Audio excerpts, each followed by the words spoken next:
we divide 579 by 5 in long division method.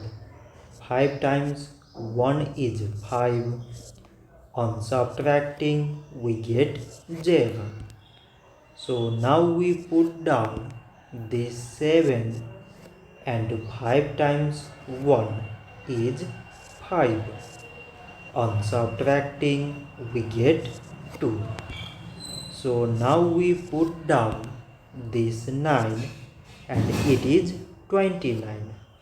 5 times 5 is 25. On subtracting we get 4. So now we have no any other number to put it down. So we take here decimal so that we put 0. So it is 40 and 5 times 8 is 40. On subtracting we get 0.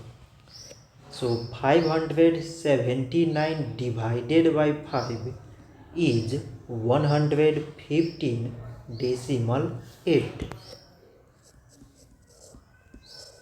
So this much for today and thanks for watching.